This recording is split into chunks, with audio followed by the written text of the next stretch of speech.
Pues muy buenas noches a todos. Aquí tenemos un nuevo directo en esta ocasión para abordar qué nos va a deparar el futuro inmediato en el términos económicos.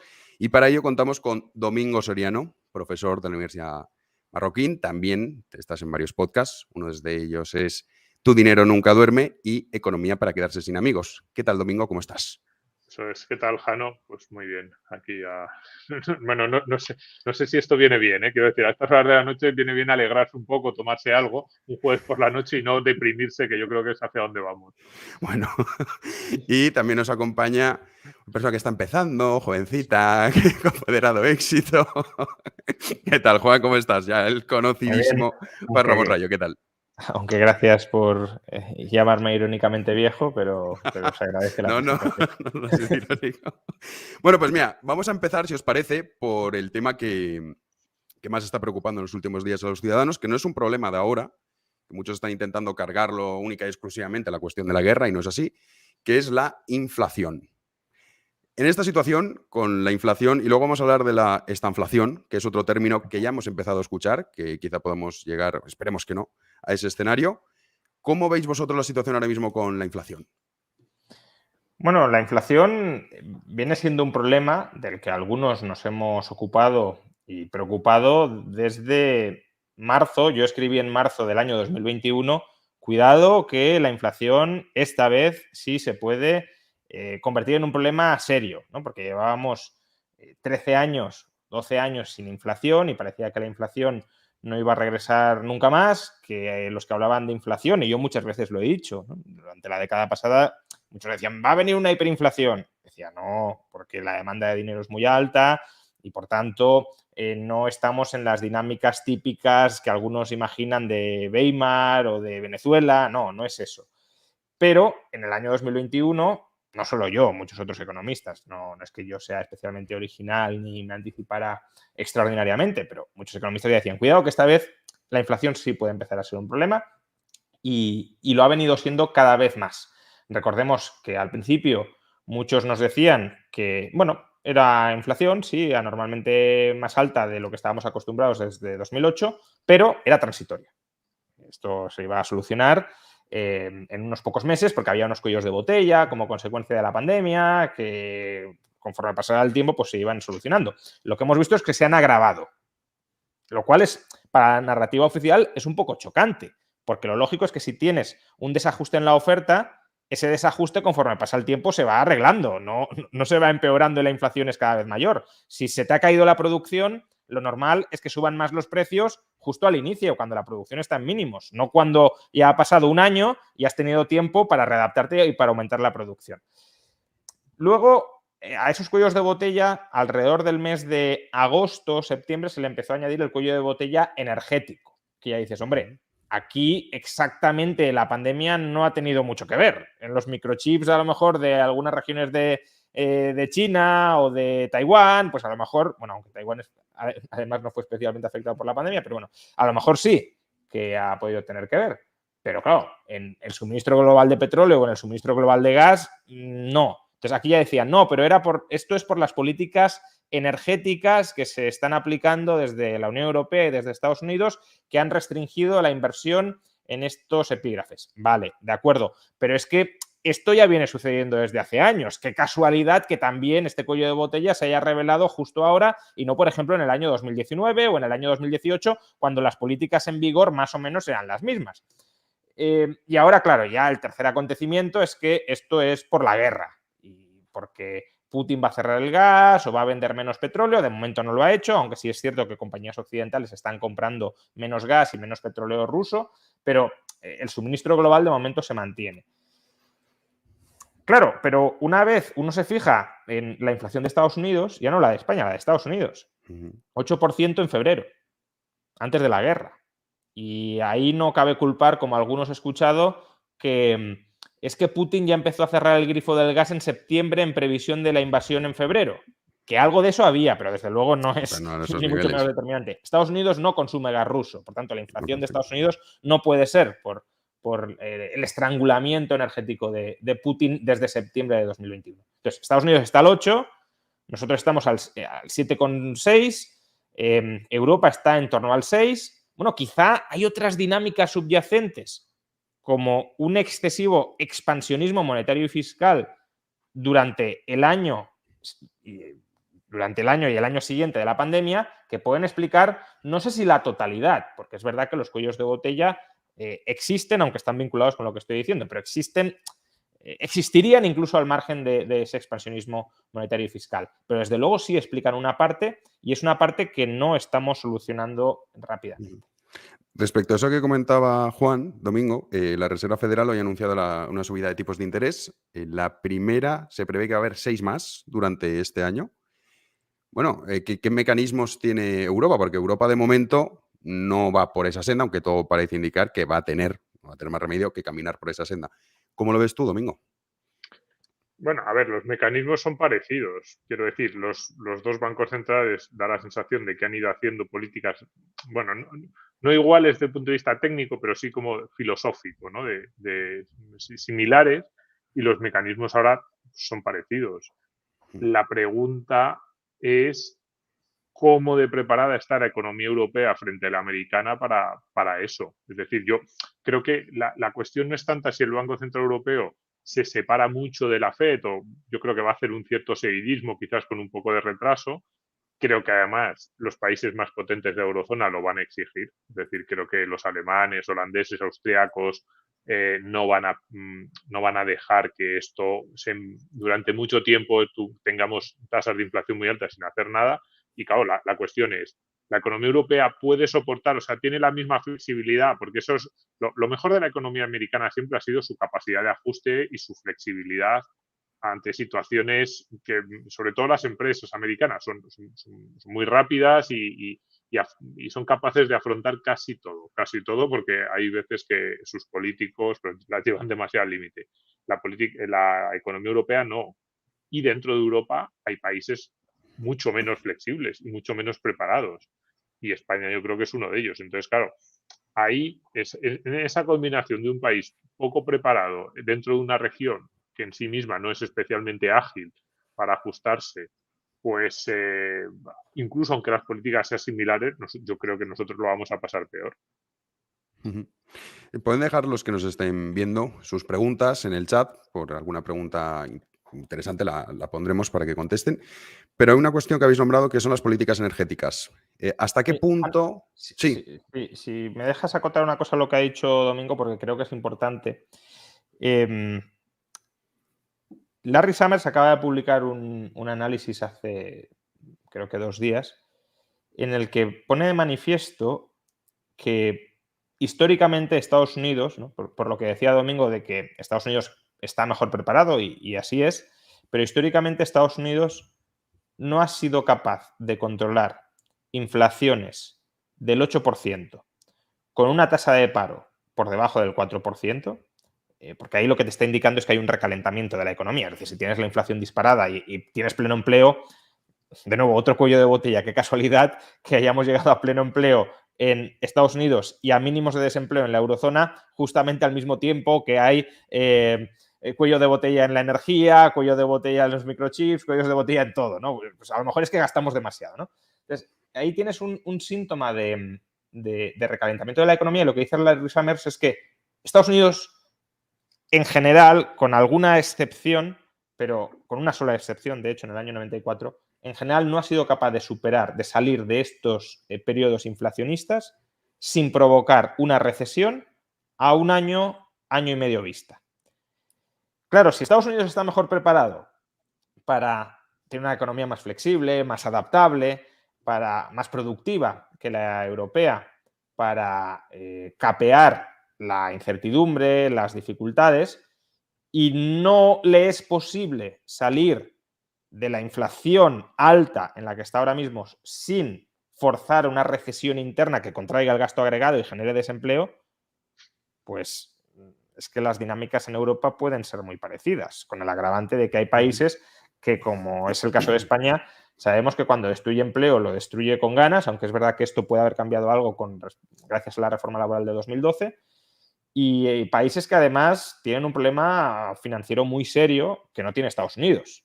Alemania tampoco lo tiene, pero España sí lo tiene, Italia sí lo tiene, Grecia sí lo tiene, Portugal sí lo tiene.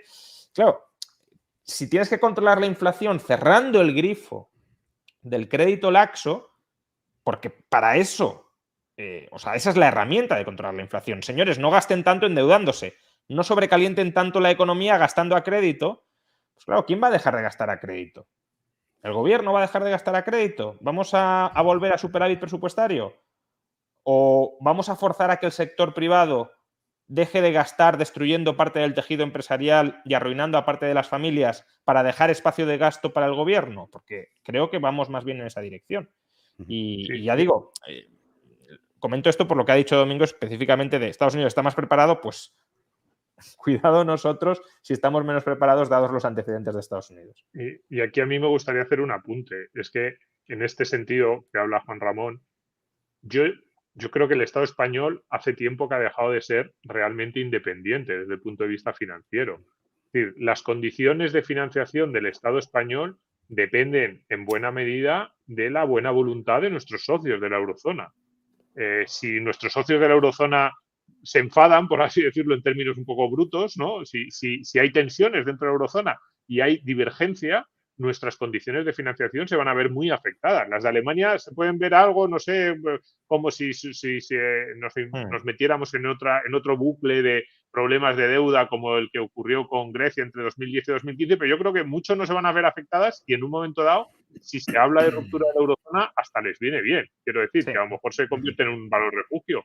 Nosotros, si se produce esa situación de tensión de unos países pidiendo al BCE que sea más laxo, los otros pidiendo que endurezca las medidas, unos países diciendo que hay que volver a la estabilidad presupuestaria ya, el país número uno, o sea, el candidato número uno a ser la nueva Grecia de esta década somos nosotros. Eso es lo que tenemos que tener claro y ahí, para mí ese es el gran miedo de la situación, ¿no? Que por eso cuando decías, ¿esto cómo se va a resolver? Si el problema no es cómo se resuelvan en los despachos de Frankfurt, si el BCE es un poquito más duro o menos duro, el problema es que cualquiera de las decisiones que se tomen, a los que más nos va a afectar va a ser a nosotros.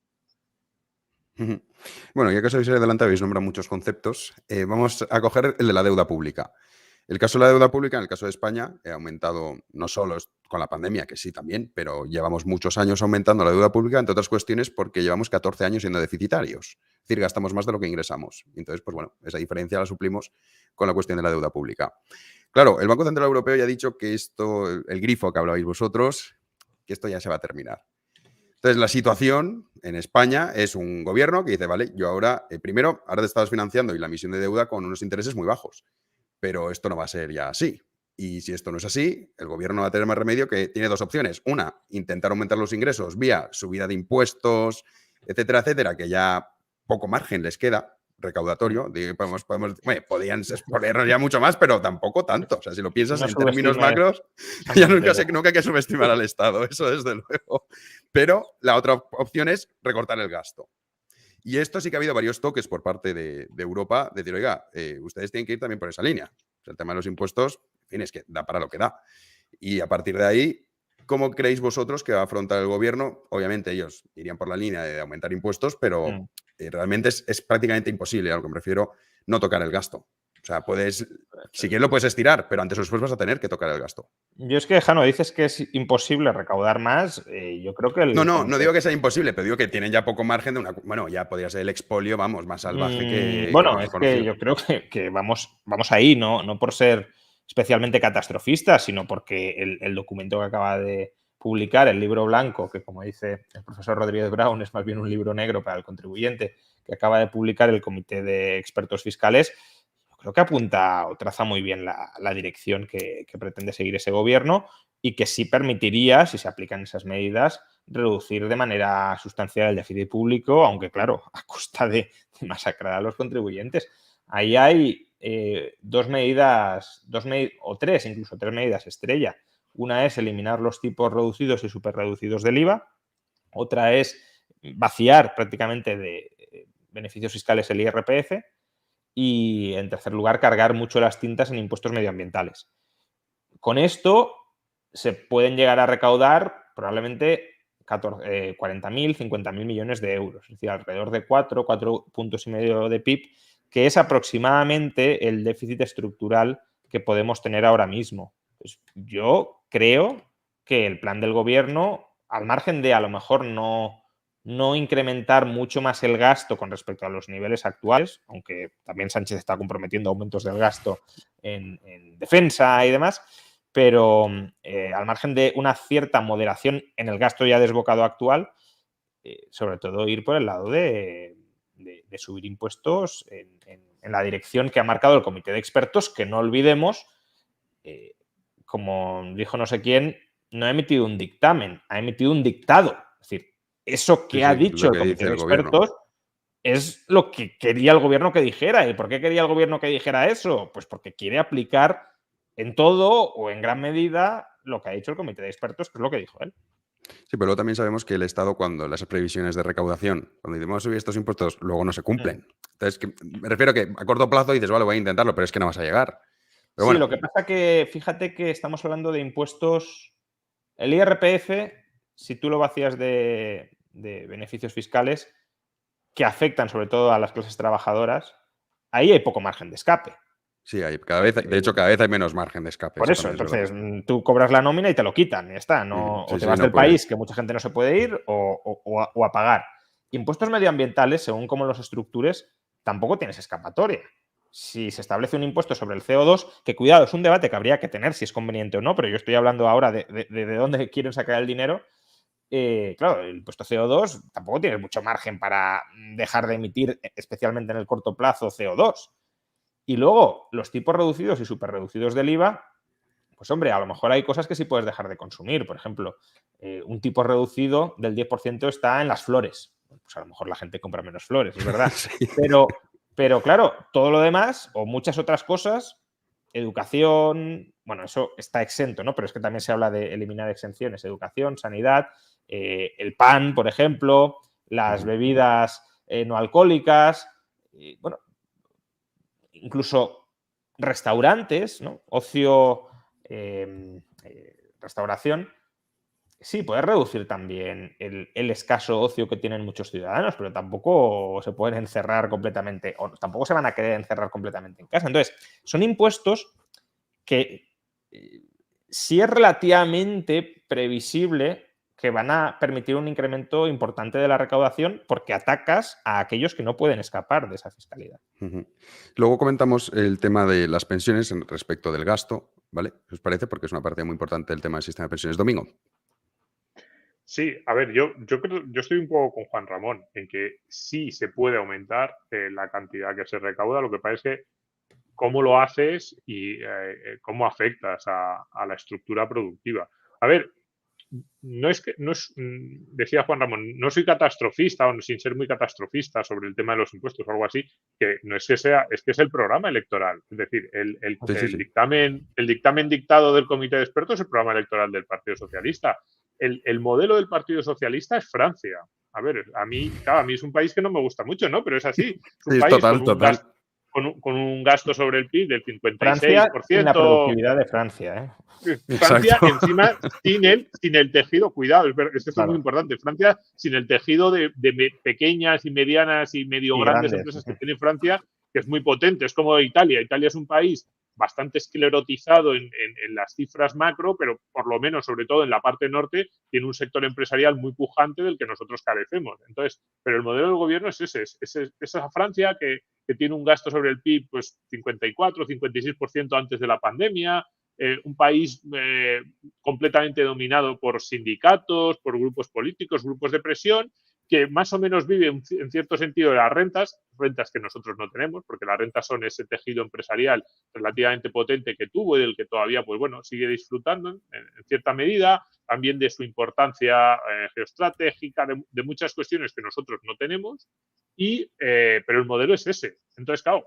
dices, ¿cómo se consigue ese modelo? Pues apretando al máximo la clavija de los impuestos, que es lo que están haciendo en Francia, no importándote mucho la cuestión del crecimiento y generando un Estado enorme, muy invasivo y que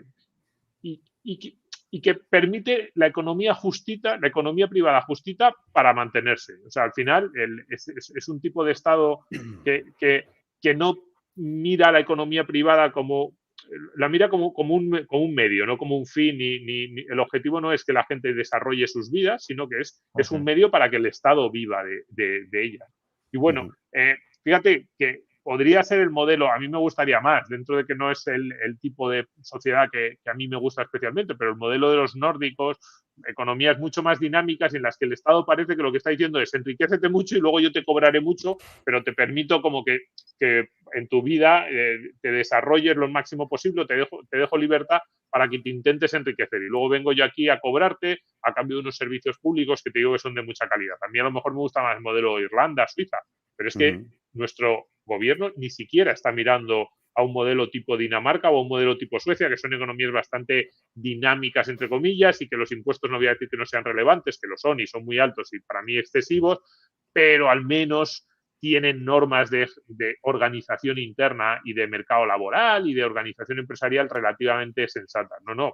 Nuestro modelo es Francia, nuestro modelo es Italia, pues veamos lo que les ha pasado con el agravante que decía Juan Ramón, que es que encima nosotros ni siquiera tenemos ese tejido empresarial muy potente que tienen esos países. El caso de Francia, además, lleva 40 años siendo deficitaria, ¿eh? Que esto también no hay que olvidarlo. Que se dice Sí, pronto, bueno, gran parte de la 40 periferia europea. Sí, De todas pero formas, es un 40 problema compartido. años.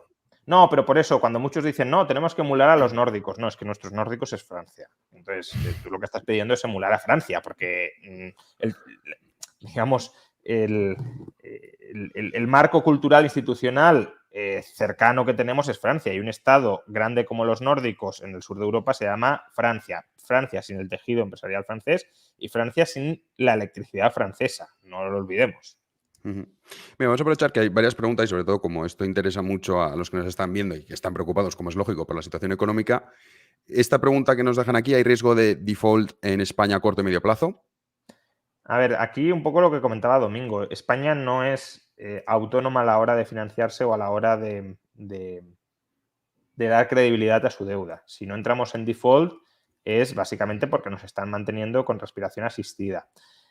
Has dicho antes, Jano, que cuando el Banco Central Europeo deje de comprar deuda empezarán los problemas. Bueno, puede ser, pero habrá que verlo. Quiero decir, el Banco Central Europeo tiene la herramienta de decir, señores inversores, como se disparen las primas de riesgo, yo voy a entrar a comprar. O sea que no apuesten en mi contra.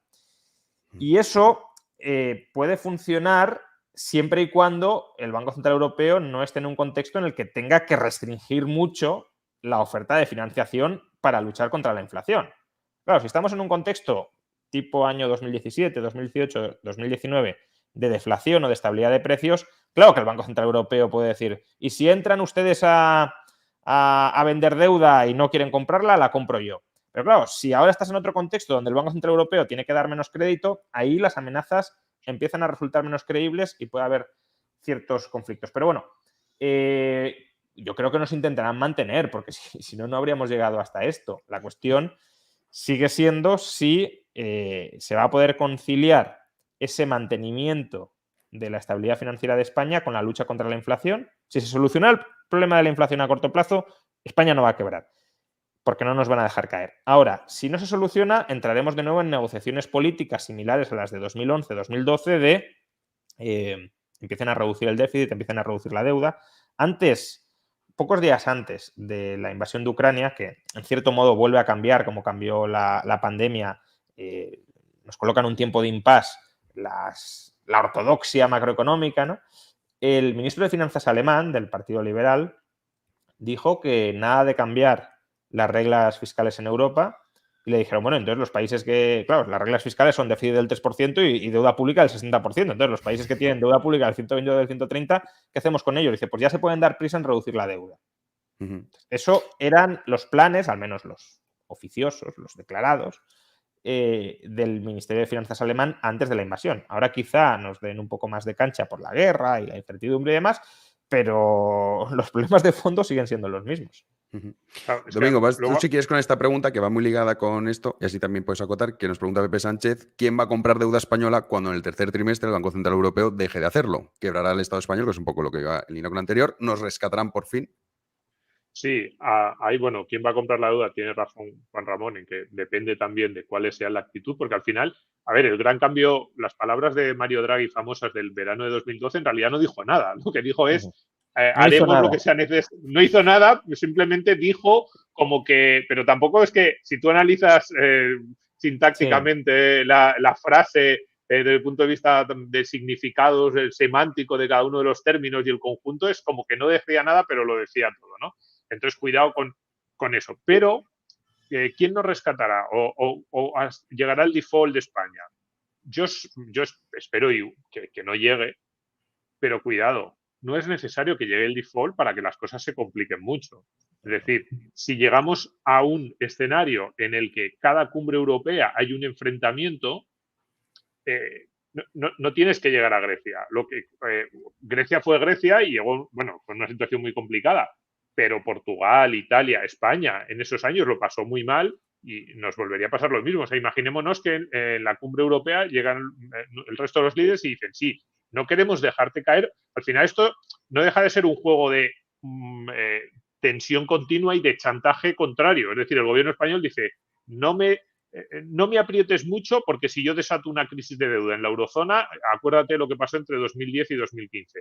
Pero los otros gobiernos también le van a decir, cuidado, quien peor lo pasó fue Grecia, como estires mucho la cuerda, a lo mejor se rompe. Entonces, en ese juego nosotros tenemos mucho que perder y lo normal, además, es que seamos el país al que se le exijan más esfuerzos que a lo mejor a mí me parecen bien encaminados en el sentido de cuadrar las cuentas, de tratar de reducir el déficit, pero se nos van a exigir y yo creo que tirando a un plazo relativamente corto cuando llegue ese momento. Yo creo que no es ahora. O sea, el plazo corto será que el día que se enfaden, el día que llegue la tensión en el Consejo Europeo, no van a decir, no, bueno, os dejamos 5 años más. No va a ser como, oye, en los 2 próximos ejercicios tenéis que volver a la situación que marca el Pacto de Estabilidad y Crecimiento y tenéis que poner esto en orden. Con una cuestión muy importante, que siempre que nos fijamos, no, Europa, como que Europa nos va a salvar, y yo muchas veces he dicho que menos mal que hay alguien en Europa, porque yo me fío más de los halcones alemanes que de los ministros de Hacienda y los ministros de Economía que hemos tenido aquí. Pero hay una cuestión importante cuando decimos esto. En Europa, cada vez que se han metido a mirar las cuentas de un país porque había un desequilibrio, les ha dado exactamente igual cómo se ha ajustado. Y además no han permitido que los países planteasen planes o, digamos, formas de equilibrar las cuentas que serían la más sana. Es decir, si yo ahora mismo fuera el ministro de Economía español, a lo mejor también les decía, mirad, voy a intentar establecer un plan de rebaja de impuestos, de impulso de la actividad económica, de atracción de inversiones extranjeras. A lo mejor ese plan, precisamente porque tiene mucho de eso, de rebaja de impuestos, entre otras cosas, el primer año me genera un poquito más de déficit, pero por favor dejadme, porque lo que voy a hacer es ampliar bases imponibles, generar crecimiento económico y recaudar más y ajustar el déficit de aquí a 2, 3 años. Pero eso no te lo dejan en Europa. El día que llegan te dicen, no, mira, ya nos has mentido demasiado, ya no te creo más. Ahora lo que tienes que hacer es ajustar. ¿Que ajustas subiendo impuestos a todos tus ciudadanos? A mí me da lo mismo. Yo lo que quiero el déficit es el 1. ¿Que tienes que bajar las pensiones el 10 o un 15? Me da lo mismo. El déficit al 1, al 0 o un 2% de superávit primario. Y ese es el escenario que yo creo que sí que es real. Ese escenario yo sí lo veo realmente factible a partir del año 2024-2025, que luego que España llegue al default o llegue a una situación de ruptura directa con el resto de los países de la eurozona, depende en parte también muchas veces de casi de personalidad de los propios políticos. Es decir, en Grecia esa situación, el choque de trenes llegó cuando apareció Syriza y Tsipras en el gobierno. Hasta ese momento lo que habían estado haciendo los gobiernos griegos era, pues eso, una especie de juego constante de estirar un poquito la cuerda a ver cuánto les dejaban. Sí, y en este sentido, lo mencionaba antes Jano y creo que es un buen momento para encajarlo. Creo que va a ser muy difícilmente justificable ante Europa y que es una de las primeras candidatas a caer cuando lleguen los ajustes, la reforma que hemos hecho del sistema de pensiones. Es decir, tenemos un problemón gigantesco con el sistema de pensiones ya de antes y la reforma estrella que hemos aprobado ha sido indexar las pensiones a la inflación en nuestro máximo histórico de inflación desde el año 89. Es decir, estás promoviendo un estallido del gasto sostenido además, porque no es que digas, oye, te compenso de una vez la inflación de este año, pero el año que viene volvemos a las pensiones previas. No. Ese incremento se consolida. Y claro, si tú tienes una inflación que puede ser promedio, no sé, del 5 o del 6 este año, porque el año pasado fue del 3,5, pero porque los primeros meses fueron de inflación muy baja. Pero claro, si ahora la inflación se mantiene en los niveles actuales, aunque crezca un poco hasta final de año, que si cerramos en el 4, pues estaremos en torno al 5,5 o 6 de inflación. Entonces, una revalorización, aunque sea nominal, quiero decir, que también va de la mano de un aumento nominal de los ingresos, pero una revalorización del 5% de nuestra principal partida de gasto, que además se consolida de cara al futuro para generaciones de nuevos entrantes, es que es una bomba de relojería total. Es que lo de las pensiones es de las cosas marcianas que ha hecho este gobierno. Bueno, esta parte, pero a mí casi es más marciano. ¿Os acordáis cuando hace un año, un poco más, hace un año y medio, aquella bronca que hubo por un papel que se había filtrado a Bruselas en la que se hablaba de ampliar el periodo de cómputo de los 25 a los 35, que eso lo que supondría, a ver, ampliar el periodo de cómputo es que es en términos técnicos, pero eso lo que supondría es que la gran mayoría de los pensionistas, de los nuevos pensionistas, cobrarían menos, porque casi todos cobramos más con 50 años que con 40 y con 30, te amplían el periodo de cómputo y cobran menos. Pues la explicación que dio el gobierno en aquel momento, que todos intuimos que es mentira, o sea, no puede ser verdad, pero uno ya no sabe qué creer, salió el ministro Escrivá y dijo, no, esto no está sobre la mesa, no es verdad que estemos planteándonos esto, pero hay carreras de cotización, hay carreras nuevas en las que hay muchas interrupciones y a algunos de esos trabajadores les podría beneficiar que contásemos así. Pero él lo que vino a decir, y lo dijo, es que solo se aplicaría en esa ampliación del periodo de cómputo a los que les iría bien. Claro, yo decía, o sea, que le has dicho a Bruselas en el papel, en el famoso cuadradito ese que decía, no, es que el cuadradito luego no se ha entendido bien. Pues lo que nos estuvo diciendo Escrivá es que el gobierno español le había prometido a Bruselas una reforma de las pensiones, además de lo de la indexación al IPC. La segunda parte era una reforma que supondría muchísimo más gasto porque a los que ya tenían las condiciones de los 25 años, a esos se les mantenían y a los que les fuera mejor ampliando el periodo de cómputo a 35 o 40 se le ampliaría. Y lo dicen así, tranquilamente, y lo dice Escrivá, que es como el ministro técnico. Y yo digo, o sea, nos estás mintiendo en la cara, estás mintiendo en Bruselas, porque no me creo que Nadia Calviño les diga al resto de los ministros del Eurogrupo, no, que sí, que vamos a... las condiciones de los 25 años son para los que les benefician, pero vamos a ampliar a 40 por si hay algunos que les benefician. Serán pocos, pero bueno, esos también se lo llevan. Pero el gobierno español, ahora mismo, la posición oficial es esa. Es difícil de creer, pero claro, yo me imagino que cuando lleguen en Bruselas, efectivamente, las pensiones son el gasto más atacable o que más fácil le van a meter el hachazo por dos razones. Uno, porque es la mayor partida de gasto, pero dos, es porque desde el punto de vista de la opinión pública es lo más sensible. Es decir, es lo más sensible para nosotros, puede ser, claro, para los españoles que nos recorten las pensiones, puede ser lo más duro, pero desde el punto de vista de los países del norte de Europa es lo que es lo que su electorado va a reclamarle a sus gobiernos. Es lo que pasó con Grecia. ¿De qué hablábamos con Grecia entre 2010 y 2012? De aquellas edades de jubilación que eran muy bajas, de todas esas profesiones decíamos, no, los peluqueros, los maquinistas, que se jubilan con 55. Y eran muchas veces casuística o anécdotas que a lo mejor no reflejaban la realidad y a lo mejor había griegos que decían, estáis exagerando o estáis pintando una caricatura de mi país. Pero la realidad es que lo que los medios de comunicación y en general el ambiente que se generó fue, no puede ser que los alemanes estén sosteniendo a Grecia y que los griegos se jubilen con muchas mejores condiciones que los alemanes. Y ahora mismo los españoles se jubilan con mejores condiciones que los alemanes. Claro, eso va a ser muy difícil de sostener en el tiempo. Ahora vamos a continuar con las pensiones, pero como lleva esta pregunta aquí un rato, las criptomonedas que han tenido mucho boom en estos últimos tiempos, nos dice Bitcoin Moon, no se discute ni valora que muchos nos planteamos elegir una moneda al margen del alcance del Estado. Veremos hasta qué punto esto sigue siendo así. Dinero inconfiscable. Bitcoin, ¿cómo lo veis? A ver, Bitcoin puede ser inconfiscable. El hecho imponible que genera Bitcoin no es inconfiscable.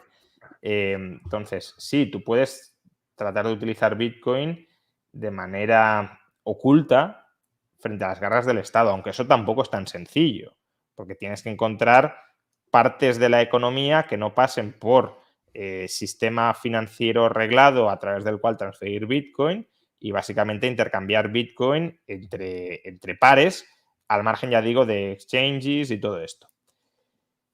¿Problema de esto? Pues que es complicado generar ese grado de integración del sistema de pagos entre particulares, ¿no? No todo el mundo acepta Bitcoin y quien acepta Bitcoin, pues lo tiene que publicitar, y si es un empresario que lo publicita, pues está diciéndole a Hacienda, señores, yo voy a tener ingresos por Bitcoin, examínenme de alguna manera y demás. Entonces, claro que podemos intentar ocultarle, y cada vez es más complicado, nuestras tenencias de Bitcoin al Estado, a Hacienda, pero las transacciones que vayamos haciendo, ya digo, puede ser complicado ocultarlas, y si generamos un hecho imponible, aunque no nos puedan quitar Bitcoin, nos pueden decir, bueno, pues tenéis que pagar esta cantidad de euros, arréglese usted a buscar los euros que necesita entregarme para pagar. Entonces, sí, yo no digo que no pueda haber cierta salida a través de Bitcoin, pero imaginar que una persona, o sea, tu salario no lo cobras en Bitcoin, a lo mejor habrá alguno que sí, pero el común de los mortales no, y las empresas de momento no ingresan suficientes Bitcoins como para pagar los salarios en Bitcoins, y si ingresaran los salarios en Bitcoin les obligarían a pagar impuestos correspondientemente que luego se repercutirían en forma, por ejemplo, de menores salarios, que es complicado si el Estado se quiere poner realmente encima, al margen de que a algunos se le puedan escapar, pero decir, no, es que aquí si todos nos bitcoinizamos, el Estado desaparece o el Estado deja de recaudar impuestos. No, el hecho imponible sería otro, diría, usted tiene una casa en propiedad, impuesto de patrimonio sobre la casa, usted tiene un coche, impuesto sobre el automóvil, usted sale a cenar, me da igual cómo pague, impuesto por ir de cena, por ejemplo. Que una empresa, un supermercado tiene tanta rotación de inventarios, pues por volumen de inventarios movidos, tantos impuestos. Entonces, hay hechos que no se pueden ocultar y eso sí nos los pueden cobrar. Sí. Sí, No, respecto al tema de... Perdón, Domingo, ¿querías comentar algo? No quería decir nada. O sea, más que Rayo de estos temas no saben muy bien, de temas monetarios Sí, además, y Juan estas cuestiones.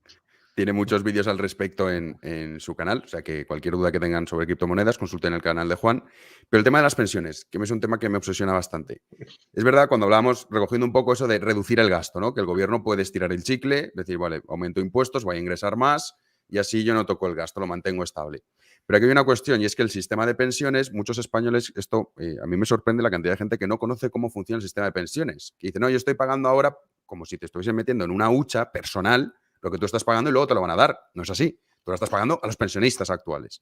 Entonces, a partir de ahí, y teniendo la pirámide poblacional tal y como la tenemos, es la que hay, vivimos cada vez más, somos de los países con mayor esperanza de vida, son 120.000, en torno a 120.000 millones de euros lo que gasta el Estado en pensiones. Entonces, dices, vale, esto antes o después, es que es imposible que no lo puedas tocar, sobre todo por lo que comentaba también Domingo, que otros países dirán, oiga, ¿pero esto qué es? O sea, yo estoy teniendo un sistema de pensiones que es mucho peor que el que tiene el español y encima eso lo estoy pagando yo. Entonces, aquí yo no creéis que antes o después, de verdad, el gobierno, no sé si esto dentro de 2 años, pero que esto es algo completamente insostenible y que va a tener que reformarse, aunque sea injusto para los pensionistas, que en cierta medida han sido estafados por el Estado con un sistema que podríamos decir, entre comillas, Ponzi, durante muchos años. Sí, bueno, no sé, o sea, es cierto, también ha generado algunas cosas. Digamos que hay gente que ha cobrado unas pensiones que están muy bien. Yo creo que el sistema se ha legitimado mezclando, es cierto, gente que le habría ido mucho mejor si hubiera podido ahorrar, probablemente yo creo que una gran mayoría, y además eso habría generado efectos en cadena, ¿no? Más inversión en el conjunto del país. Es que el ahorro genera muchos efectos positivos a medio plazo de los que desgraciadamente pues no hemos podido disfrutar. Pero sí, a ver, que las pensiones se van a tener que recortar, es evidente, pero mirando hacia el futuro y mirando hacia atrás. A ver, la seguridad social recorta las condiciones de los nuevos pensionistas cada poco tiempo, además. O sea, desde que yo empecé a trabajar hace unos 20 años, pues no sé, ahora han cambiado las reglas.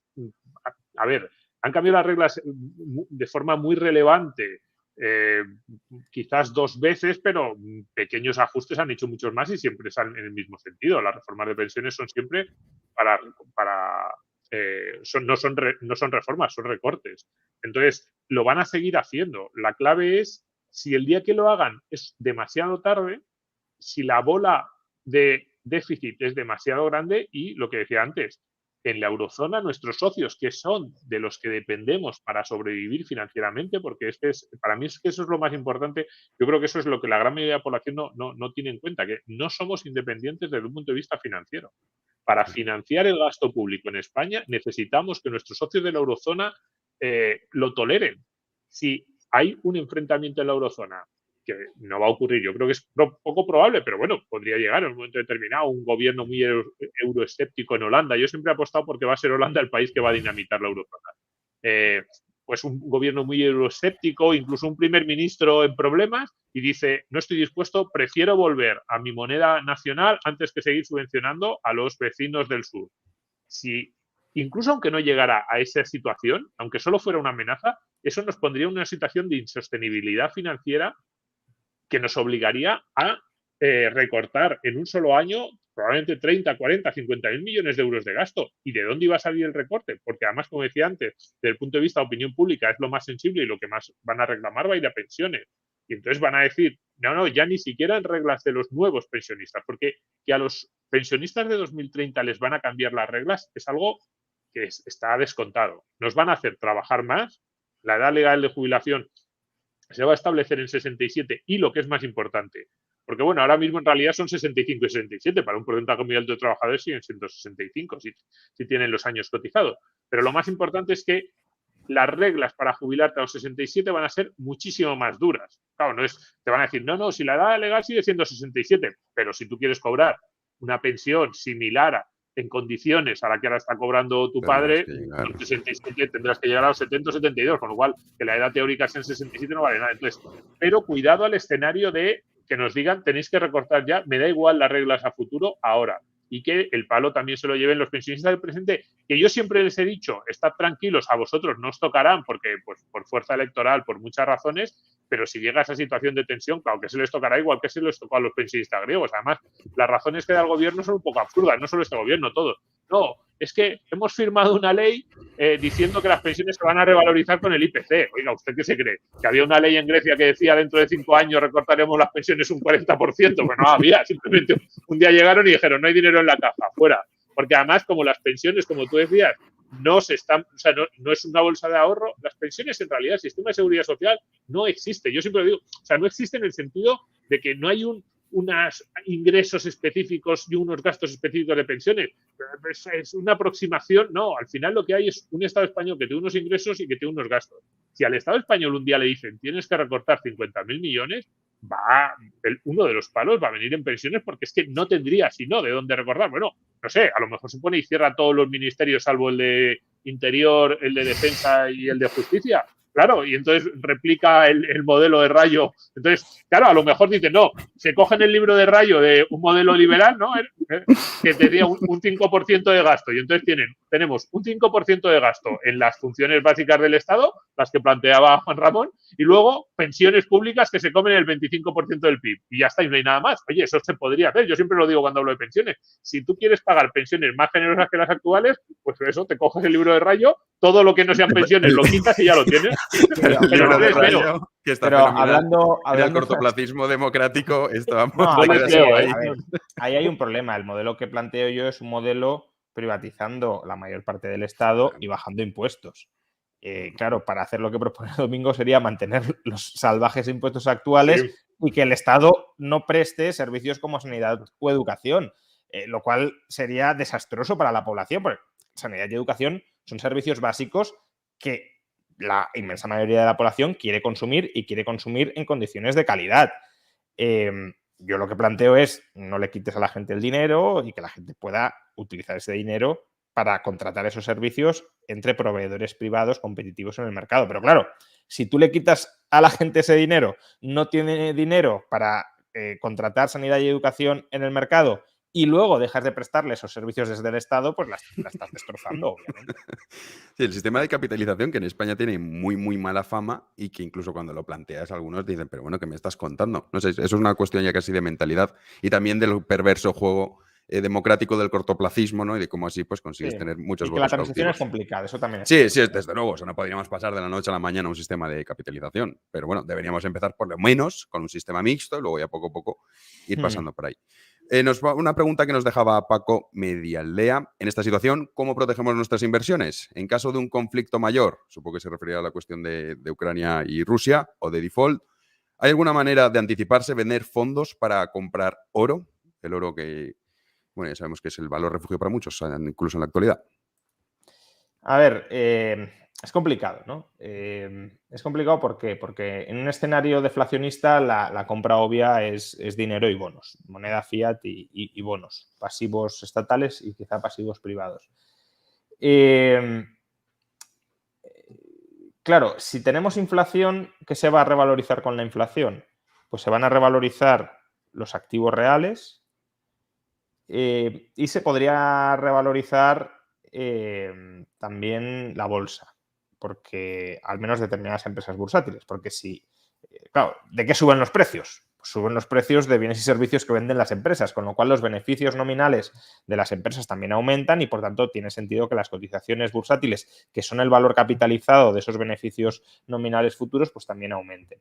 Pero claro, si vamos a un contexto de estanflación, del que podemos hablar más tarde, sí, ahora comentamos eso, sí. Suben los precios, pero la actividad económica se contrae o se estanca. Y ese tampoco es un contexto muy, muy beneficioso para la bolsa. De hecho, los años 70 no fue una buena década para la bolsa. Los 80 y los 90 sí, pero los años 70 no. Entonces, en ese contexto de estanflación, ¿qué es lo que puede funcionar? Pues probablemente hasta cierta medida inmuebles, aunque los inmuebles también son muy sensibles al estado de la economía. Si la economía está estancada, no tienden a crecer tanto. Y luego, pues lo que decíais, el oro y actualmente, pues en tiempos más modernos, las criptomonedas, o yo más bien diría Bitcoin. Entonces, si vamos a ese escenario, lo que se va a revalorizar es oro y Bitcoin. Ahora, ¿vamos a ir a ese escenario? Tampoco pondría absolutamente todos los huevos en la cesta de que sí o sí vamos a ese escenario de esta inflación. Pero la gente sí que tiene que tener esto claro. Si vamos a un escenario de esta inflación, lo único que va a permitir proteger el patrimonio son activos reales que hacen las funciones del dinero o algunas de las funciones del dinero al margen del Estado, al margen de la capacidad de confiscación del Estado. Y eso son muy poquitas cosas. Preguntaba, y ahora vamos a hablar de la estanflación. Respondemos a esta pregunta, Domingo, si quieres la puedes responder tú. ¿Podría darse deflación una vez los precios de la energía y las materias primas se normalicen?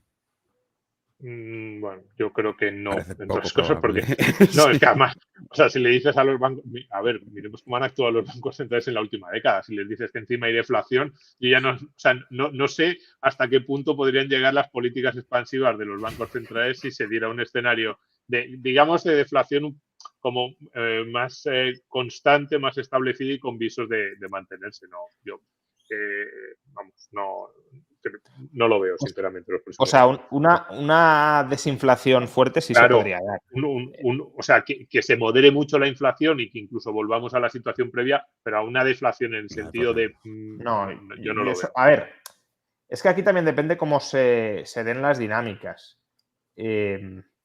Si, por ejemplo, no hay efectos de segunda ronda, básicamente no aumentan los salarios y, por tanto, la sociedad española se come todo el aumento de precios que estamos experimentando y empiezan a subir los tipos de interés y demás y caen las materias primas, pues sí, se podría llegar a una deflación, pero es que yo veo muy complicado que a estas alturas no empiece a haber ya seriamente efectos de segunda ronda.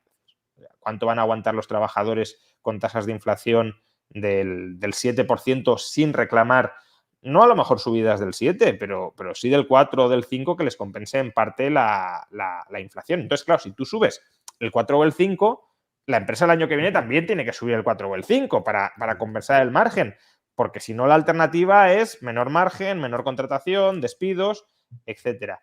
Y ahí, de hecho, ya están aumentando los salarios. Y hay empresas, por ejemplo, en enero 20.000 empresas aumentaron los salarios un 6%. Los salarios en términos promedio del conjunto en algunas regiones de España como País Vasco y La Rioja están creciendo al 4%. Entonces, yo creo que de esto vamos a ir viendo más. Y claro, si todo esto pasa, las materias primas influyen, pero son un componente más. No son el componente principal. Aparte, deflación, que entendemos por deflación de materias primas, que regresemos al nivel de precios de materias primas previo a la guerra, bueno, es que eso ya era un problema. problema de precios altos que pueden generar efectos de segunda ronda como los que estamos viendo y vamos a seguir viendo. Habéis nombrado estanflación, que es el nuevo término que escuchamos en los últimos, diría, días, casi ni semanas. Y mucha gente se pregunta qué es la estanflación. Que básicamente es inflación con estancamiento económico, o sea, una bomba. Así en resumen corto. Pero comentadlo vosotros, Domingo, que es explicar lo que es la estanflación, qué supondría, y luego Juan también al respecto de este asunto. Bueno, no, lo que es lo has dicho perfectamente.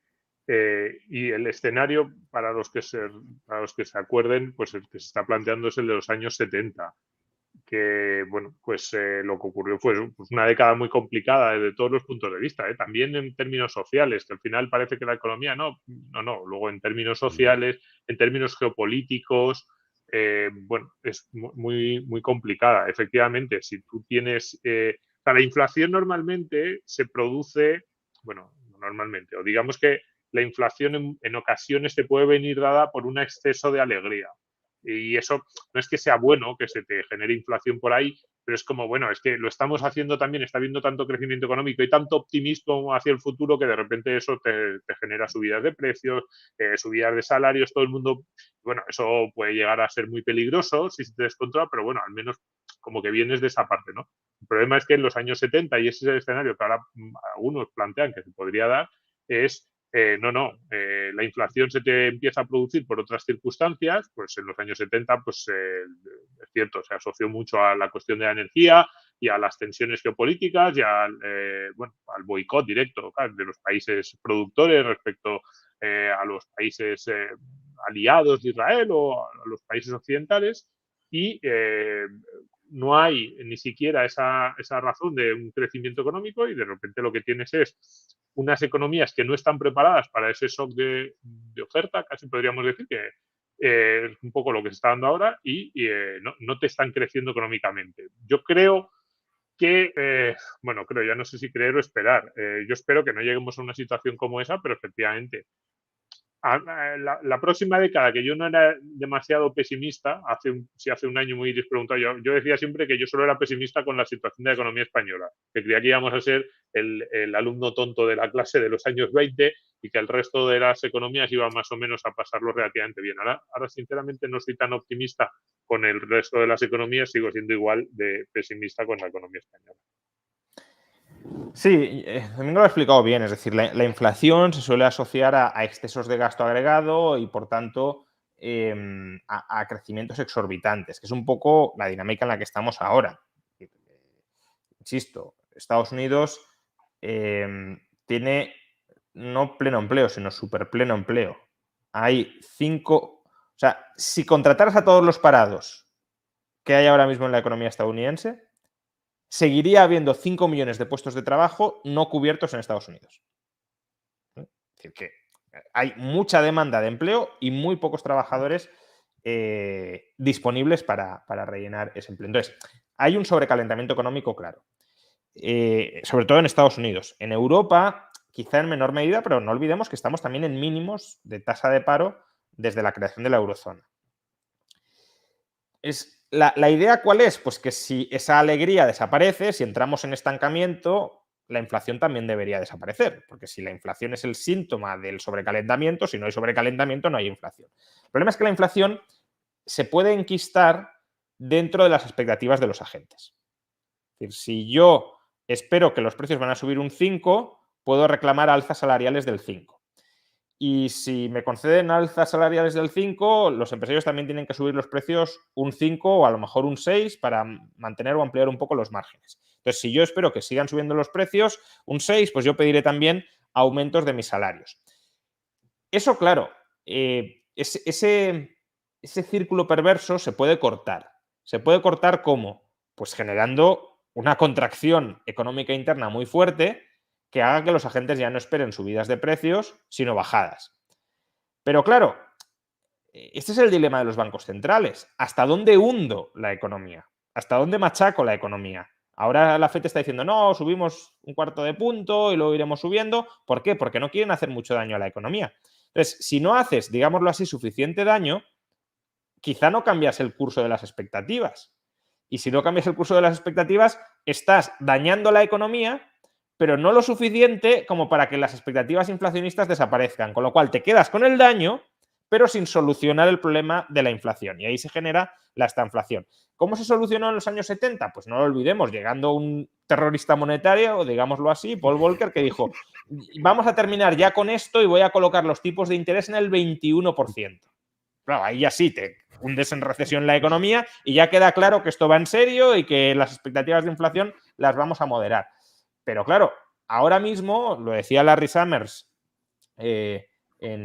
hace unos meses, incluso antes de esto, estamos ante la generación de banqueros centrales más woke de toda la historia de la humanidad. Entonces, unos banqueros o sea, el plan que ahora mismo está orquestando la Reserva Federal, que muchos dicen que es un plan propio de halcones, y claro, con respecto al discurso de los últimos años de la Reserva Federal es así, pero es que en los años 80 o en los años finales de los 70 lo habrían calificado de un plan súper paloma, de un plan súper liviano, súper laxo, muy poco atrevido. Entonces, esta generación de banqueros centrales que no ha vivido como gestores, obviamente sí han vivido en sus carnes, pero no como gestores, una inflación fuerte es la que tiene que afrontar una inflación fuerte. Y yo, la sensación que tengo es que siguen colocándole una vela en el altar para ver si la inflación escampa por sí sola y que están tratando de retrasar la adopción de medidas fuertes,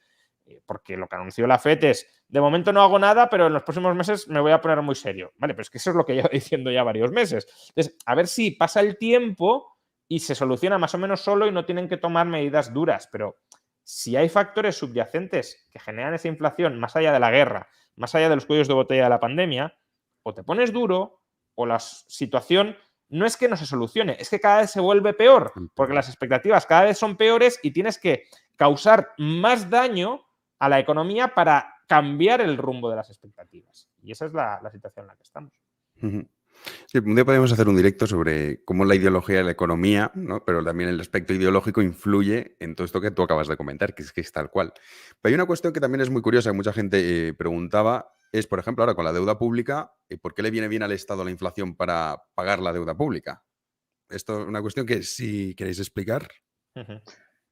Bueno, no sé. A ver, a mí me Domingo, Avanti, Domingo, Avanti. Venga, que Juan, no, es que con el Juan lo vemos todos los días en su canal de YouTube. es que Rayo sabe mucho de estos temas. No, a ver, Luego, la deuda... los dos, cada uno que ponga su punto. La inflación es buena porque la deuda vale menos para cualquier deudor. Es decir, claro, a ti te dicen, tienes que pagar 100, pero si la inflación es el 20% cada año, pues de repente los 100 que tienes que pagar cada vez son menos en términos reales, porque tú has emitido bonos en términos nominales, con lo cual es más sencillo. Luego, además, el Estado se beneficia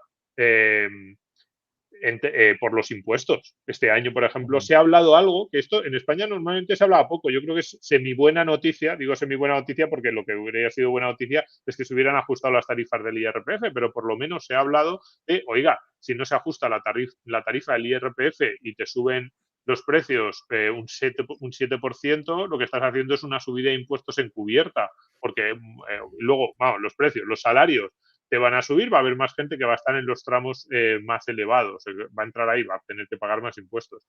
Entonces, por las dos vías, efectivamente, al Estado casi siempre es uno de los agentes, es el agente económico al que más le beneficia la inflación. Y eso sin entrar en una discusión ya que sería más teórica y ya más sería de depreciación de la moneda, de hasta dónde llega esa depreciación, que es que el Estado es el primero que recibe esa moneda, el Estado, el sistema financiero. Entonces, el primero que paga con la moneda devaluada antes de que el resto de los agentes se den cuenta de que esa moneda está devaluada es el Estado y el sistema financiero, y entonces ellos son los más beneficiados, o sea, por las tres vías. Pero vamos, simplemente porque van a pagar menos en términos, van a pagar lo mismo en términos nominales el bono, pero aquello va a valer menos.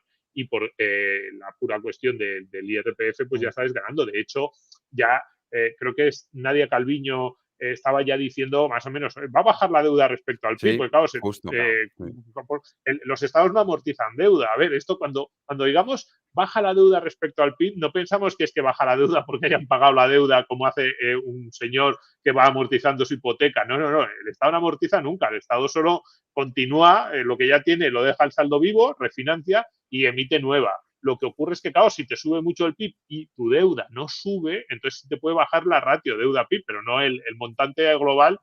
Vamos, yo creo que en España Aznar lo hizo hace 20 años, yo creo que no se ha vuelto a hacer ni lo tienen Bueno, previsto. no, lo hizo Zapatero, ¿eh? Ese fue Lo uno de hizo los Zapatero, logros de sí. Zapatero. Sí, 2005-2006, antes de que se viniera todo abajo por culpa de la irresponsabilidad de Zapatero. Los años gloriosos de la economía Amortizó española. demasiada poca deuda para el estado de superávit que había en la economía. Pero sí, bueno, lo he explicado bien Domingo. Es decir, tanto el PIB en términos nominales como los ingresos del Estado en términos nominales van a crecer. Y por tanto, el déficit público debería de crecer. Si tú no aumentas mucho el gasto en términos nominales y te aumentan los ingresos en términos nominales, pues tu déficit público decrece. Ahora bien, es que el gobierno lo ha hecho tan mal que uno de los principales, bueno, el principal gasto lo ha indexado a la inflación. Claro, es que es lo...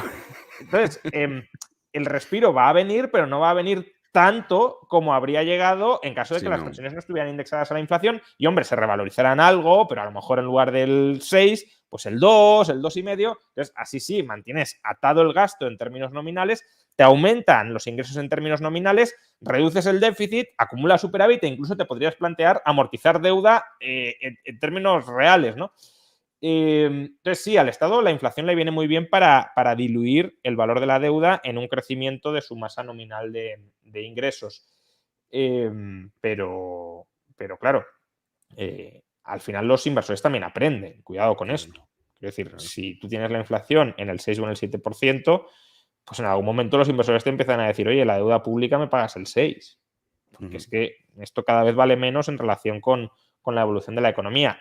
De momento, todas estas dinámicas no las estamos viendo porque creo que muchos operadores de mercado todavía esperan que la inflación sea no transitoria en el sentido de un par de meses, pero relativamente transitoria porque creen que los bancos centrales van a recuperar el control de la situación. Pero ya veremos. Quiero decir, en Estados Unidos va a ser complicado porque hay elecciones midterm en noviembre y no creo que pues los banqueros centrales o los miembros de la Reserva Federal quieran provocar una recesión justo antes de las elecciones midterm.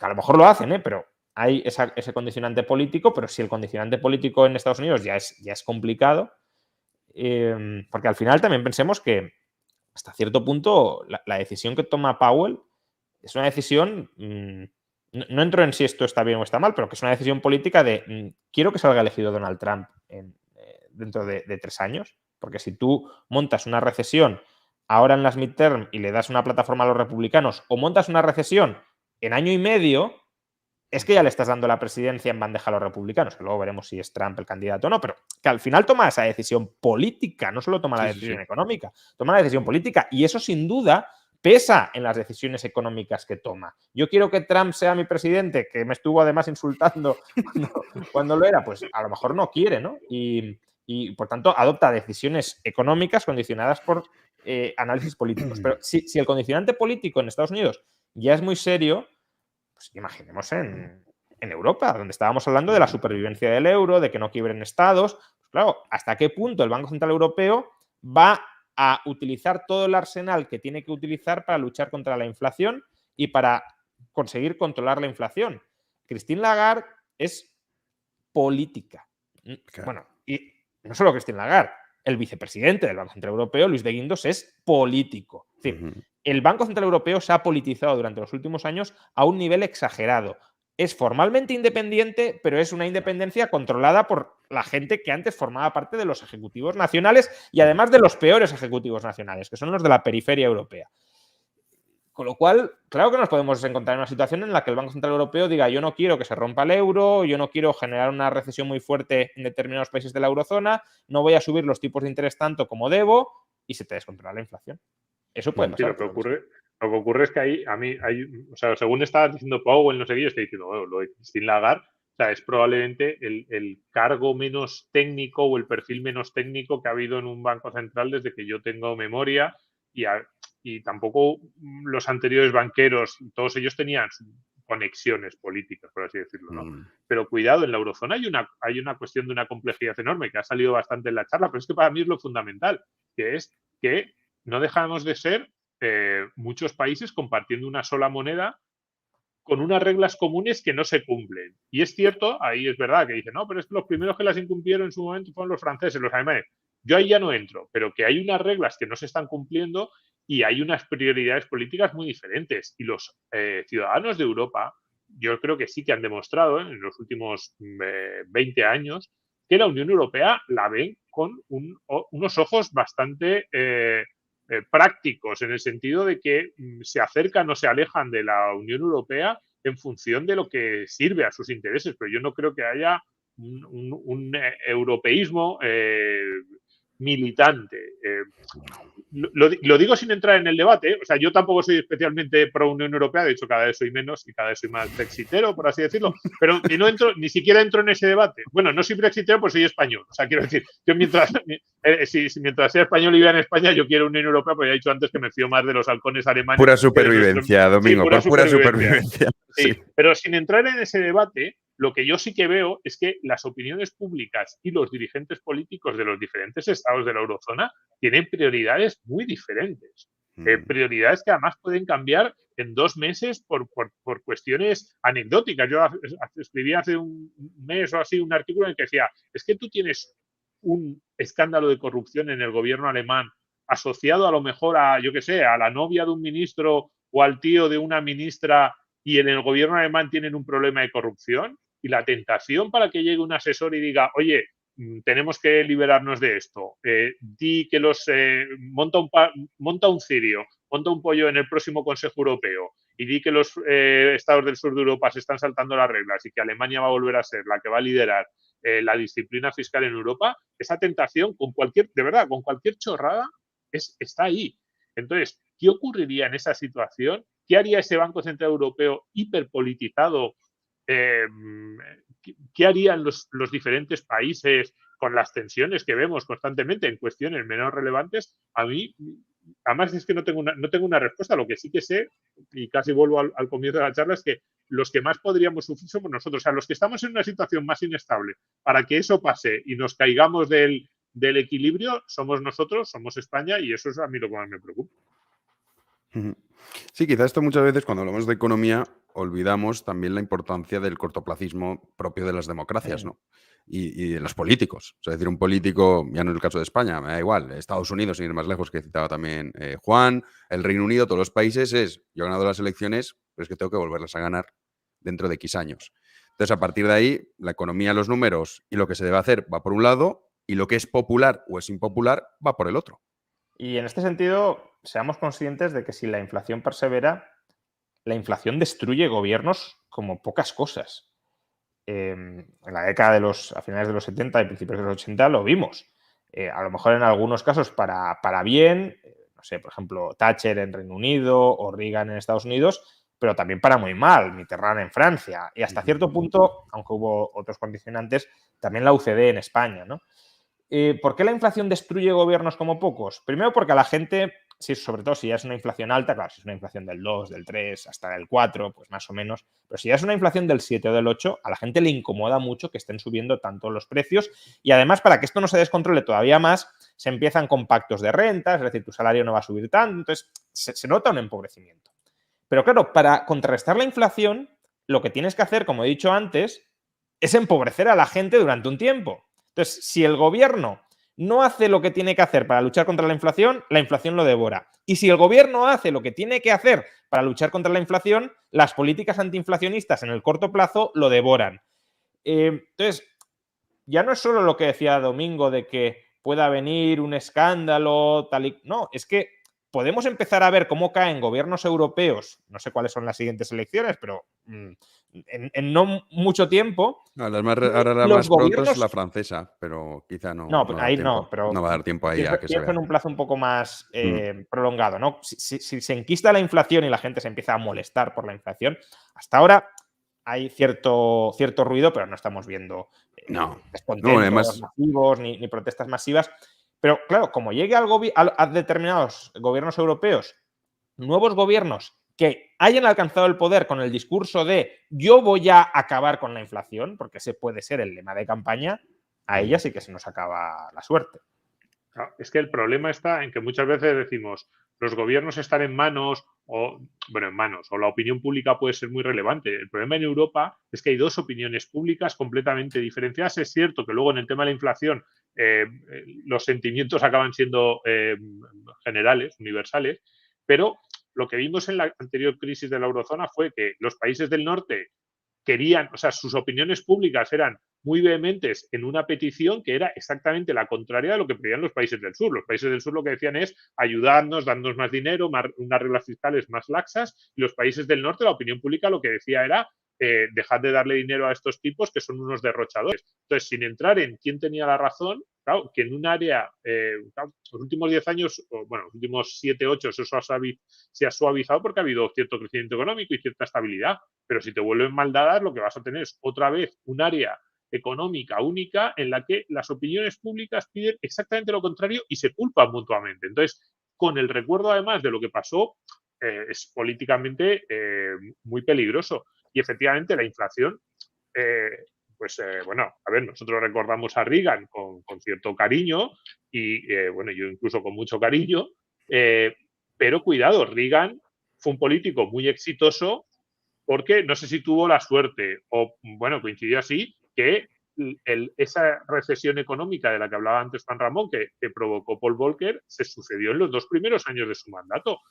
¿Qué habría pasado en Estados Unidos? Porque luego hubo una recuperación relativamente rápida y Reagan se presentó a sus siguientes elecciones con además un candidato muy malo entre los demócratas, con muchas cosas, pero con un país que ya iba creciendo, y ese discurso optimista con el que Reagan llegó al poder después de una década de los 70 nefasta en Estados Unidos, al final llegó al poder con un discurso muy parecido al de Trump de Estados Unidos mola mucho más de lo que dicen estos progres demócratas que quieren hundir y quieren deshacer las bases sobre las que existe este país. Era más o menos el discurso de Reagan. Tuviera razón o no, que yo también creo que la tenía, pero bueno, que básicamente era su discurso y triunfó con ese discurso.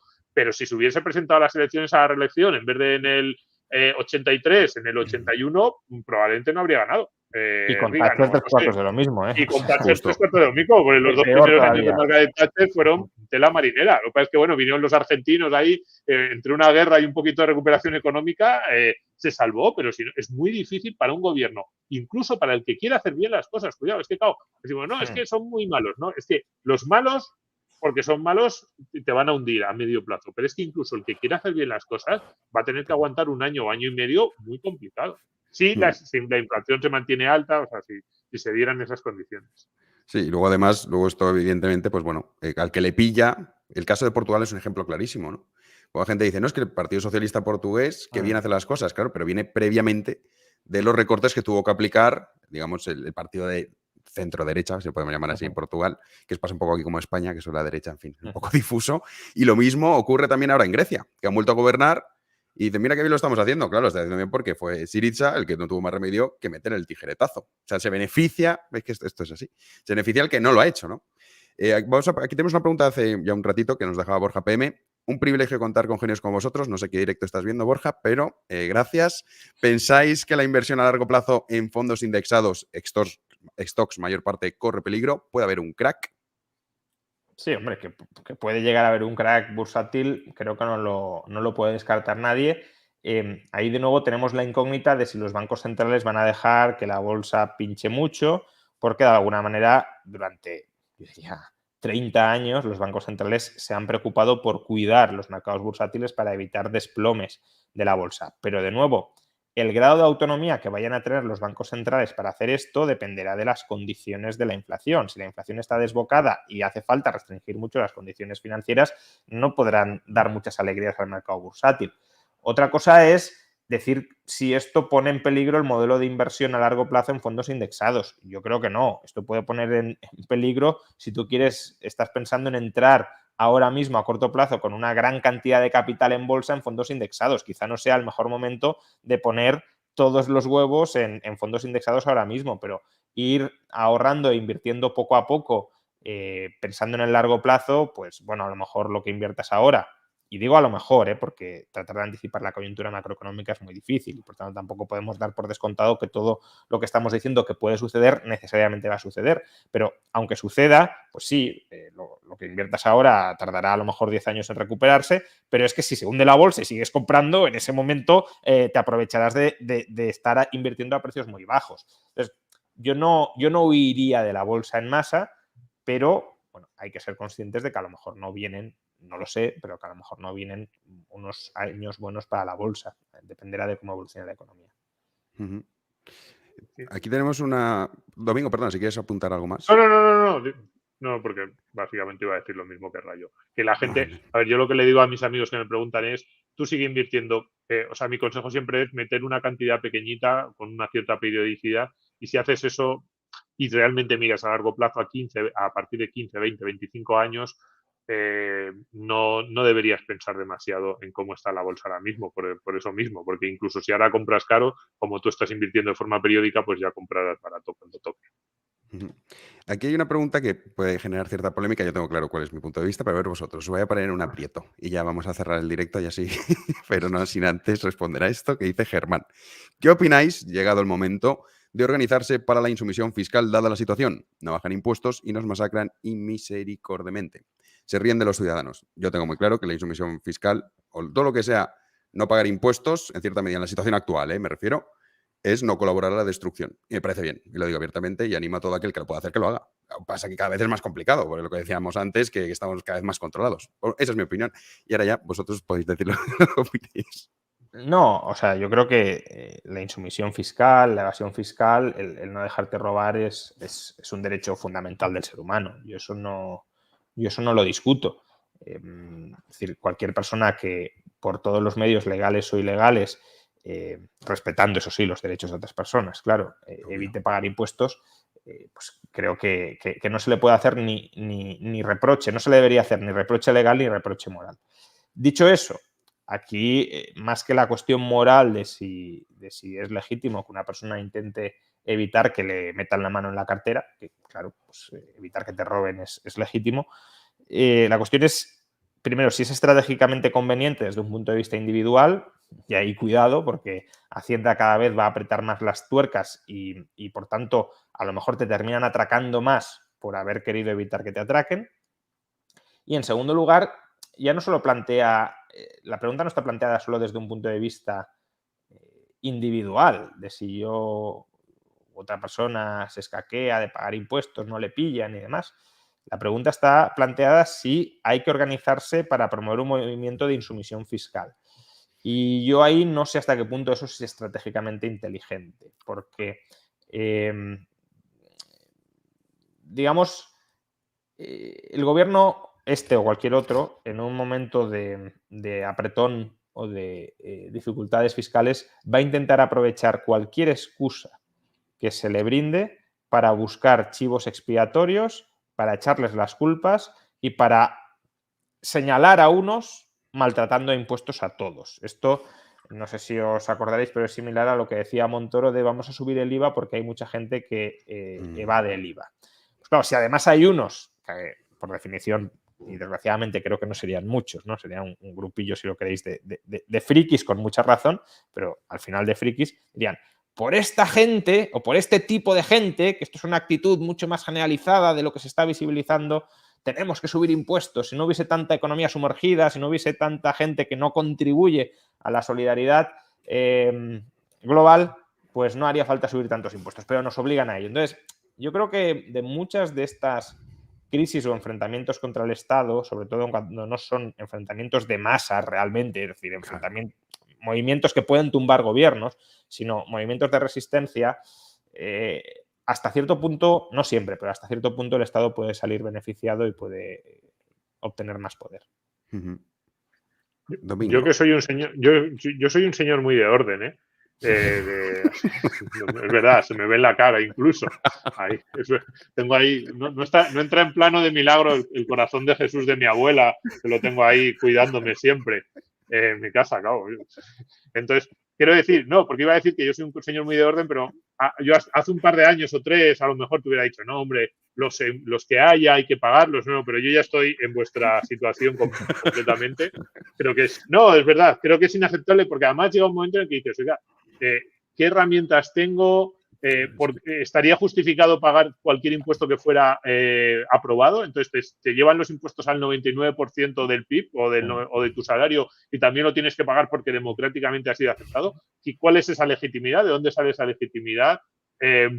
incluso en España, porque luego decimos, no, federalismo fiscal, competencia fiscal, y de repente en el momento en que hay una región, o sea, es evidente, en ese discurso que te dicen, no, pero esto es una elección democrática y cada uno va a hacer, de acuerdo a las reglas, va a elegir aquellas opciones que le valen mejor. Está claro que en España hay una región en la que sus ciudadanos, en esas reglas democráticas, han escogido una opción de menos impuestos. Pero de repente dicen, no nos vale y también nos la queremos cargar, con lo cual es que incluso su propio discurso no se sostiene. Entonces yo cada vez estoy más en esa opción. Yo no sé si organizarse, pero sí que yo animo a cualquiera de la forma menos peligrosa posible, y la menos peligrosa es, más que la evasión, yo diría la ilusión, es decir, maximizar tu conocimiento de las reglas, claro, por supuesto, maximizar tu conocimiento de las reglas para pagar el mínimo de impuestos. Yo eso animo a todo el mundo, y no solo conocimiento de las reglas, también conocimiento de las reglas en los diferentes territorios. Es decir, a mí me duele decir esto porque me gustaría que mi país fuese un lugar de atracción de inversiones, pero evidentemente yo a gente joven que se pueda estar planteando viendo este canal, pues yo diría, pues intenta radicar tu lugar de trabajo en Irlanda, si puedes. Si tienes que vivir entre 2 o 3 países, lo que han hecho muchas personas conocidas en España, pues en Andorra o en otros lugares, pues digo, pues por supuesto, intenta, porque es mentira esta idea de no, pero luego la sociedad te lo agradece, tú estás contribuyendo. No es cierto, no es verdad. Es decir, el gasto público, incluso en aquellos servicios que podemos decir, bueno, pues esto no está mal o tiene una cierta justificación, es más la excusa para mantener una sobreestructura que no está justificada. Y yo cada vez siento más que hay un discurso, ese discurso democrático y ese discurso de la solidaridad y del colectivo se hace para enmascarar intereses particulares. Yo estoy rodeado, vamos, en los medios de comunicación, en la academia, incluso yo mismo, muchas veces digo, o sea, ¿de dónde sale el dinero que acaba pagando a buena parte de esa opinión pública en el sentido amplio? Y digo, periodistas, políticos, académicos, y somos rentistas. Sinceramente, muchas veces que somos rentistas que nos aprovechamos de una normativa que hacemos nosotros mismos y que defendemos nosotros mismos para extraer de los que no se pueden, de los que no pueden defenderse y los que no pueden extraer esas rentas. Así que, por supuesto, elusión fiscal al máximo, y si alguno tiene alguna posibilidad más, pues también que la explore. Sí, esto también iría muy ligado, quizá, como ya reflexión final, con la cuestión del fundamento democrático. Que yo cuando me digo, sí, yo estoy en contra del fundamento democrático, que consiste en que si la mayoría dice A, ¿cómo no vas a respetar a esa mayoría? Pues no, porque A puede decidir cosas que son tremendamente injustas. Y hablabas de los impuestos, la evolución de los impuestos. Nunca antes en la historia habíamos pagado tantos impuestos. Es verdad que se revisten con solidaridad, que si no, si además siempre ponen los mismos ejemplos, nos vamos a quedar sin hospitales, nos vamos a quedar sin colegios, poco menos que no vamos a poder hacer absolutamente nada si no hay un Estado omnipresente que tiene un gran nivel de recaudación. Pero esto también está ligado con ese fundamento democrático que ha calado tanto en nuestra sociedad. Es que, claro, es que esto lo ha elegido la mayoría. Bueno, ¿y qué? O sea, esto... En fin, si queréis puntualizar algo más, o si no, ya cerramos el directo, que os he robado ya 1 hora casi y media, y ya nos despedimos. Si queréis decir algo más, Juan, Domingo.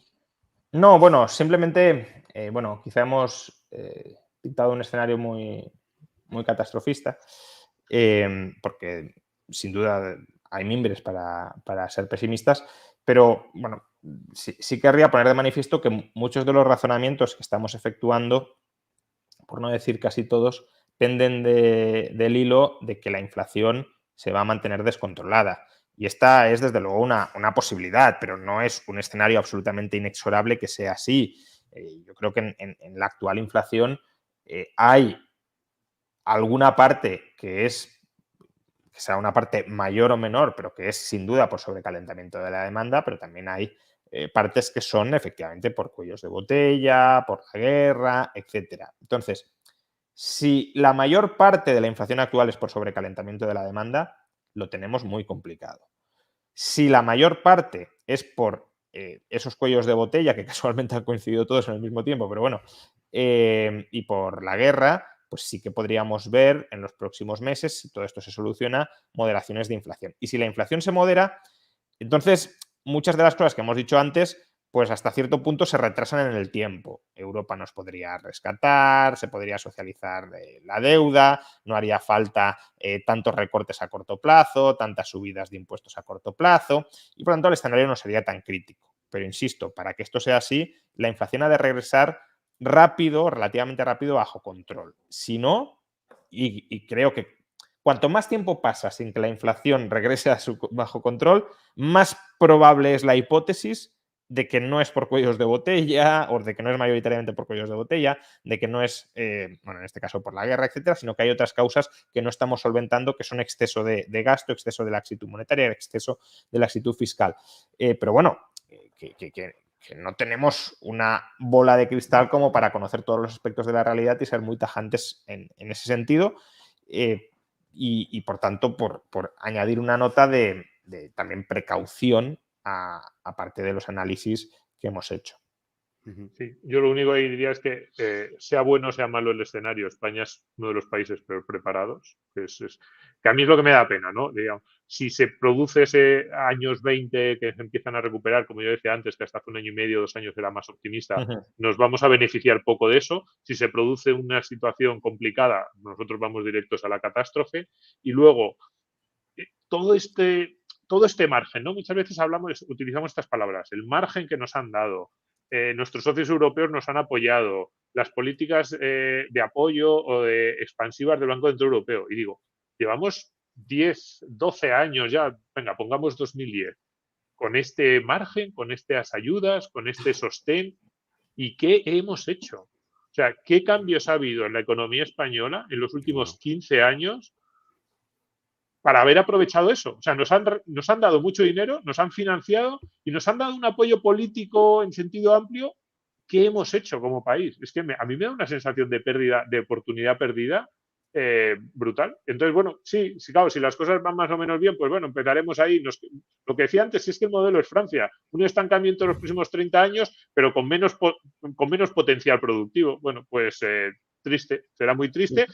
Vamos a dejar de hacer noticias sobre que nos supera otro país del este, pues simplemente será lo normal. Cada vez estaremos más lejos de países que hace 15 o 20 años los veíamos con mucha distancia. Y igual que ahora, a ver, cuando yo tenía 15 años, era muy extraño ver, por ejemplo, irlandeses en España, porque eran 2 países de renta similar y Irlanda era un país relativamente pobre, digo, finales de los 80 en España, y no te venían muchos irlandeses a veranear. Ahora tienen todas las casas de la costa de Málaga. ¿Por qué? Pues es un país con una renta per cápita brutal y tienen una capacidad para venir aquí y dicen, ¡ay, qué barata es España! Me tomo unas cervezas y unos whiskies, me sale baratísimo y se pasan unas vacaciones de maravilla. Y yo lo veo y digo, hombre, qué alegría que te vengan irlandeses, pero también digo, ¡y qué envidia que no seamos nosotros también los que podemos ir a otros países diciendo mi poder adquisitivo, mi capacidad de compra en esos países es brutal porque es que gano unos sueldos en España fantásticos? Pues no. Y lo hemos perdido. Han sido 15 años desperdiciados. Intuyo que la próxima década va a ser igual. Esperemos que por lo menos sea desperdiciada en la situación buena, en el análisis optimista que decía Juan Ramón, porque bueno, entonces era simplemente estancamiento y ya está. Y solo una cosilla más, porque seguimos haciendo similitudes con Francia y ya hemos dicho energía, tejido empresarial y otro factor que está muy vinculado a las pensiones pero que no hemos mencionado. Vamos a un escenario de una población mucho más envejecida de lo que teníamos hasta la fecha y eso es mucho, ya no es solo más gasto público en sanidad, en pensiones, es mucho menos dinamismo empresarial. Es decir, que si ya éramos un país que por las regulaciones no éramos especialmente dinámicos, pues claro, con una población envejecida, ¿quién se va a poner a emprender a los 60 o a los 65 años? Nadie. Es decir, menos población joven. Francia es uno de los países europeos con una población más rejuvenecida y con una tasa de natalidad más alta. España todo lo contrario. Estamos copiando lo peor de Francia y tenemos problemas que son en algunos sentidos mucho más serios que los que tiene Francia.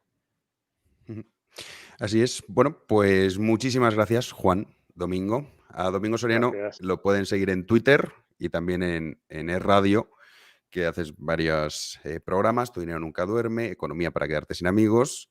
Y a Juan, ya lo saben, en su canal de YouTube, también en Twitter, en Instagram, en Facebook. ¿Qué más tienes, Juan? Twitch también tienes ahora, TikTok, ¿no? También tengo, sí. TikTok, bueno, canal secundario. En fin, Sí, si no ven a Juan es porque ya, vamos, es complicado. Así que nada, lo pueden seguir, que además tienen muchos vídeos sobre estos temas que hemos abordado, que los aborda diariamente. Y aunque, bueno, a Domingo lo pueden escuchar en E-Radio, que está ahí en E-Radio, donde... Y en Libertad Digital escribo. En Libertad Digital escribes artículos también, sí. es. Que hoy estaba en la tertulia con Federico, Juan, y se ha metido contigo. Y yo decir que Eso te he me has dicho, defendido. no lo he escuchado, pero bueno. Se ha metido. Hombre, Federico te sigue mucho sí, en no, YouTube. Y tengo no un estaba público- a favor, que esto daría para otro tema. Yo sí que estoy de acuerdo contigo del hecho que no es justificable cerrar RT y Sputnik, ¿no? Yo creo que la libertad de expresión debe prevalecer. Pero decía que esto era muy utópico. Tengo un público muy selecto en el canal de YouTube. Aparte de Federico, también me sigue, me consta Huerta de Soto. O sea que. Bueno, pues ya que está, vamos, ¿qué más quieres? No, desde luego. Así que bueno, ahí lo pueden escuchar a Domingo Soriano y a Juan, ya saben, seguirlo por todas las vías y canales. Muchísimas gracias, Domingo. Muchísimas gracias, Juan. Muchas y gracias a ustedes por haber estado aguantando hasta ya 11 y media, hasta esta hora. Nos vemos el domingo en el podcast en Libertad. Muchísimas gracias.